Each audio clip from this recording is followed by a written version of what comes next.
aşkın sonu nereye kadar?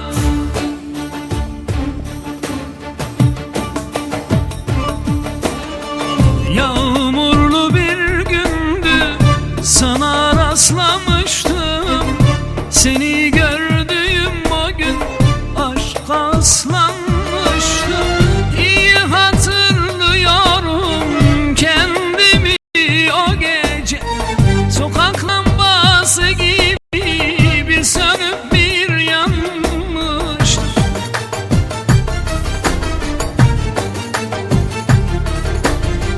Yağmur duası gibi sana yalvarıyorum, bir damla yağ üstüme yanıp tutuşuyor.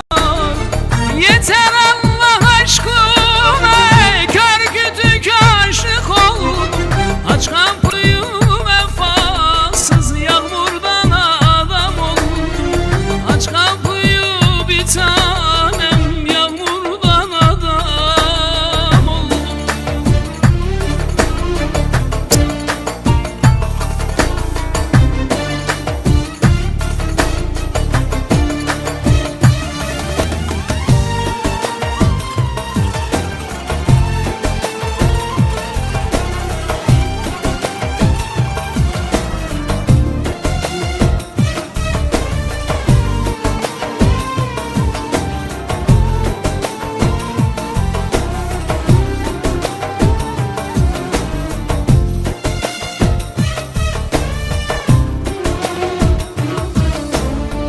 Yağmurla gelen kadın, her şey sende başladı.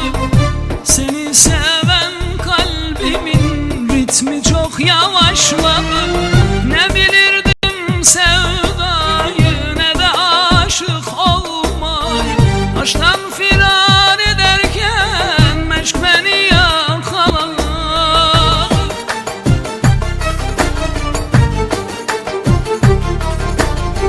Yağmur duası gibi sana yalvarıyorum, bir damla yağ üstüme yanıp tutuşuyor. Yeter Allah aşkına, kör kütük aşık oldum. Aç kapıyı vefasız, yağmurdan adam oldum. Aç kapıyı bir tanem, yağmurdan adam oldum.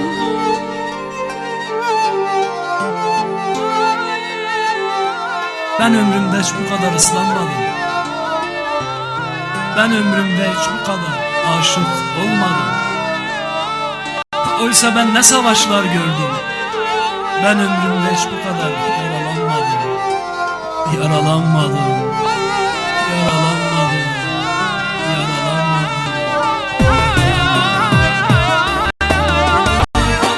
Duası gibi sana yalvarıyorum, bir damla yağ üstüme yanıp tutuşuyor. Yeter Allah